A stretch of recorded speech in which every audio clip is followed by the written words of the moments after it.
onze susters en jong mense, julle wat op skool is, dink natuurlik nou in hierdie tyd aan die arme ou matrieks wat lekker met eksamens kry, nee.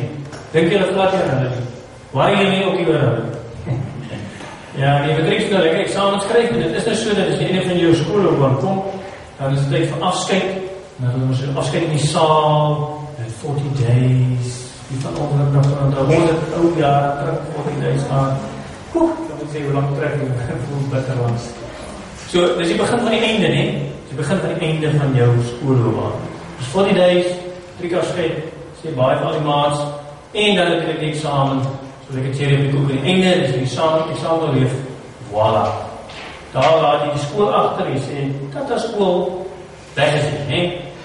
En miskien is daarvan as wat ek nou daarna gestudeer, dan studeer ons dan by college, dan werk ons so jare wat, dan ontmoet ons weer maats of vrienden en so, en dan, as ons graad wat kry, dan roep ons die universiteit vaarwel, tot ziens, universiteit, en dan gaan ons nou die wereld neem. Wat, ek weet nie, wie van julle weet nie, maar vanoggend het hele klomp van ons lidmate, dooplidmate beleidings van geloof afgeleid. En wat er gebeur is, ons het baie keer so'n idee van geloofsbeleidings, soos 'n matriek afskeid of so, nee. Ons dink, jy het nou die pad van die katechese geloop, jy het geleer soos op school, nee, en dan kom jy matriek, nou, het jy matriek afskeid, en dan weg uit die school is jy, nee. En dit is precies nie wat belydenisaflegging is. Julle wat nou met die katechese is, julle gaan baie jaar leer, as jy nou met belydenisaflegging kom, is dit nie jou matriek afskeid nie, dis nie jou matriek examen wat jy nou afgeleid, en nou kan jy sê, tot ziens kerk, daar gaan ek nie. Dis glad nie so. Dis totaal iets anders. Mens kan het eintlik eerder vergelyk met 'n huwelik. Jy het mos nou iemand ontmoet, en jy gaan uit en kersies en blommetjies en so, en dan trou julle eventueel, nee? Dan is dit nou die troudag. Die troudag is die einde van die verhouding.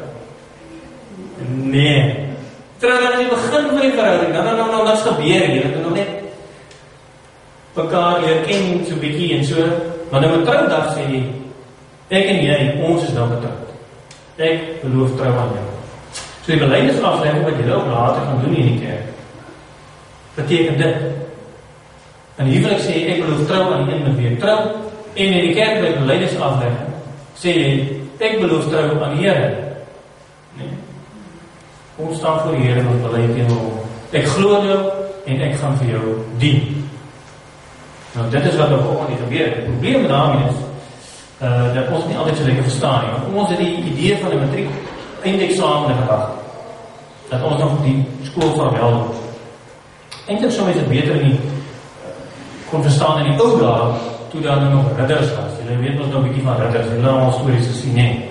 Wat 'n ridder doen is, hy gaan deur sy opleiding, miskien ken jy van Brackenjan, hy het ook ons deur sy musketierskool gegaan, hy moes daar veg en so, en daarna al hierdie oefenings, soos nou 'n skool, leer hy hoe om te veg, en op die oude dag, as hy nou goed genoeg is, voilà, dan het hy nou die geleentheid waar hy tot ridder geslaan word, en hou hy dan op ridder te wees. Nee, dan begin hy om ridder te wees. Hy was nog nie ridder nie, hy was nog nie bezig om te oefen vir ridder. Nee, maar precies ja, in die katechese, jy oefen nou net om die swaard te hanteer. Jy kan nie nou met belydenisaflegging gaan op ridder wees. Dan moet jy nie eens begin om jou swaard te gebruik in geveg. Nie waar. Maar dit is maar ons altyd so mooi nie. Dit is net soos 'n atleet. Sien maar 'n atleet sê, okay, ek wil nie die Olympiese spele gaan deel. Oefening. Hy is briljant, is die beste in die wêreld. Hy weet hy gaan wen. En as dit Olympiese spele tyd raak, wat doen hy? Hy daag op vir die spele. Gaan hy medalje kry? Hy kan niks kry nie. Hy het nog net geoefen, hy het nog nie die ding gedoen nie. Die eintlike ding waaroor alles gaan. Nou presies so werk het met die geloofsbelijdenis. Ons leer in die katechese, van die woord, ons leer van alles, en nou die belydenisaflegging, nou te begin ons is nie die goed gebruik. Nou tree ons toe, tot die strijd. Soos vandag het nou wonderlik, is vanoggend ook 'n baie mooi feestelike geleentheid. Ons dis asof ons voor die koning staan en sê, ek beloof trou aan u, my koning, God, en in u ryk, en ek gaan veg teen die sonde, en gaan veg teen die vyande, en ek beloof, en ek sweer eet, dat ek dit sal doen. Wat gaan er gebeur as die ridder nou besluit, maar nou gaan hy huis toe, ek nie met oefening doen nie, ek nie fiks bly nie, ek nie by hard, by veg. Wat gaan daar gebeur? En die koning sê, die vyand is hier so, kom, ridders kom. Wat gaan daar gebeur? Hulle kan nie kom nie, hulle kan niks vir jou, hulle kan nie veg, hulle kan nie so die swaard mee werk nie. Hulle is lame, hulle is onfiks. Broers, dit is so kan glad nie werk. Nou, in hierdie gedeelte wat ons lees, sê ook nog eens, hy sê, as 'n skare geloofsgetuies, jy kan sê 'n skare ridders wat om ons sit, wat nog sterf, wat ook geveg het in hierdie koninkryk, oor baie jare. Hulle staan aan, hulle moedig ons aan. Dit is amper so 'n wedloop, atletiek wedloop, nou hardloop die atlete, dit besig met die wedloop. Hulle sê, kom, staan op werk, veg, oefen nog, hou moed uit. Ek weet, dit is moeilik, weet jy sweet, weet jy val, maar staan weer op. Hardloop die reesies. Ons almal moet dit hardloop. Eintlik is hierdie gedeelte sê, dis soos 'n wedloop waar jy jou aanmoedig, maar daai wedloop kan ook wees 'n stryd. Dis 'n oorlog. Mense sê, maar jy is 'n oorlog hierso teen die valsheid en teen die drugs en teen die verbroke huwelike en teen die slegte verhoudings met jou ouers. Jy is 'n oorlog besig. Dis nie net ons sit nie net terug en kyk wat gebeur nie. Die lewe is 'n oorlog. En as jy geoefen is, wat gaan daar gebeur? As jy geen dissipline het nie, dis hoekom die Bybel hier so sê.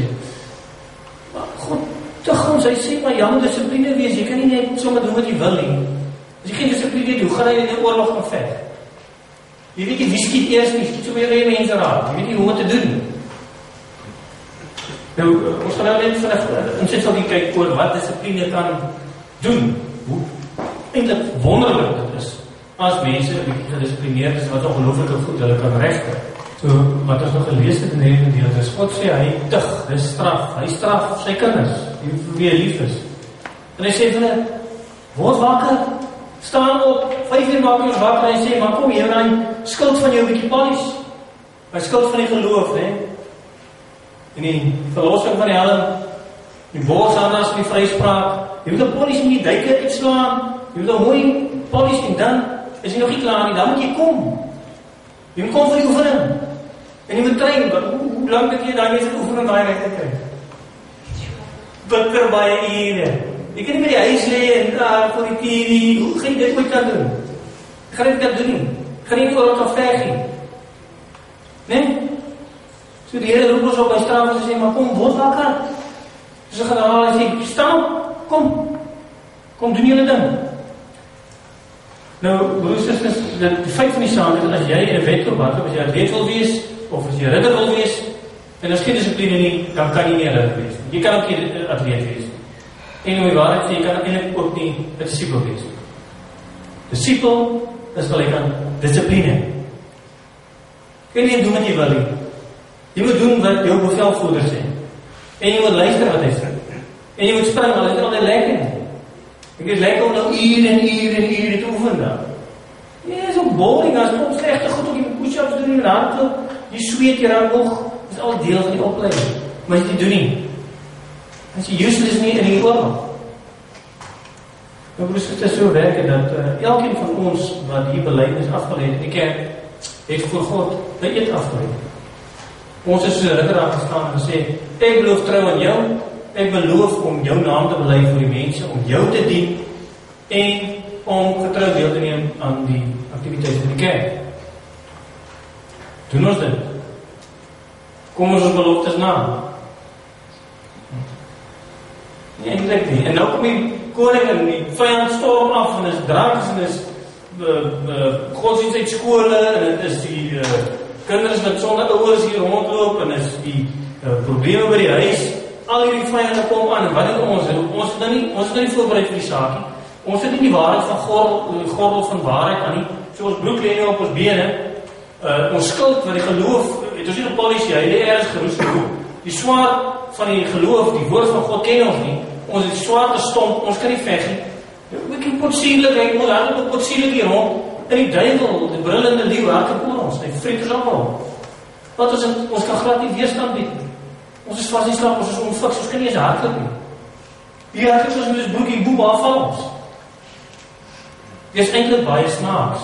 En dit is eintlik ontsettend hartseer. Ons is nie getrain nie. Ons is ongetrain, gaan ons nie oorlog doen. En ons swaai rustig daaroor. En ons slaap lekker laat, en ons vergeet daarvan om werk te kom. Ons kom eers vir die oefening nie. Hoe gaan ons nie oorlog vaar? Ons gaan nie goed vaar nie, ons gaan sleg vaar. Ons gaan sterf. Dis nie 'n saak van speletjies nie. Ons kan nou rentjies hier opsê in die kerk, ons stories praat met mekaar. Op die einde van die dag is dit 'n saak van praatjies nie. Wat staan daar? Hebreërs 12:4, julle het nog nie so teen die sonde weerstand gebied, dat dit vir julle 'n stryd om lewe en dood geword het. Dis 'n stryd om lewe en dood. Dis nie speletjies nie. Dis nie, voel ek nie moeg vanoggend, ek gaan nou maar nie getuig nie. Wat gaan die koning daarvan sê? Koning verweer sy eet vir al hierdie getuies af te lê. Wat sal hy daarvan sê? Dus sisters, ons moet oppas, want die koning is nie ons maatjie nie, en jy hoef nie vir die dominee te gaan getuig waar jy was, wat jy te doen het. Jy het voor God die ding afgelê. Jy gaan, julle wat belydenis aflê, gaan voor God sê, ek beloof trou, ek sal jou dien. Here sê in Hebreërs 12, pas op, moet hom wat met julle praat nie aanwys nie. Hulle wat hom afgewys het, toe hy sy goddelike woord op aarde laat hoor het nie ontkom nie. Dis toe die wet gegee daarso, waar die mense nie eens na die berg toe gaan nie, as die berg gaan jy dood. Maar die mense luister nie na sy woord. Hoeveel minder sal ons omkom wanneer ons nie ag slaan op hom wat van die hemel af met ons praat nie. Hebreërs 12:29 sê, laat ons God dan dankbaar dien met eerbied en ontzag soos hy dit wil. Want ons God is 'n verterende vuur. Broers en susters, hierdie God kan ons nie dien in ons eie krag nie. Hy sê ook nie ons moet dit in ons eie krag doen nie. Ons is nie so vreeslik sterk nie. Hy sê, hou die oë in hierdie wedloop waar die sonde jou aftakel en wegtrek. Hou die oë op Jesus, hy wat geveg het in die vyand. Hy wat hierdie skande van die kruis gevat het. Hy veg dan voor in die linies, en hy veg, en hy is bloedbeloper soos hy teen die duiwel veg, en die bose. Maar wat doen ons? Ons is te lui. Hy sê, laat die lang knieë en die slap hande bietjie wakker word. Bietjie dissipline toepas. Broers is by ouene, hoef mens van niemand niks te verduidelik nie. Maar ons het die eed voor hierdie God afgeloop. En as ons gaan dink, ons gaan vir hom beïndruk. As geen coach beïndruk gaan wees hierdie opdag vir 'n preek is. As geen bevelvoerder, as die troepe nou maar daar lê in die bed, hulle is die lus marseer, gaan hulle tevrede wees daarmee. Broers en susters, dink ons dat God gaan tevrede wees as ons dink ons gaan hierdie slaapgat geloof vir hom beïndruk.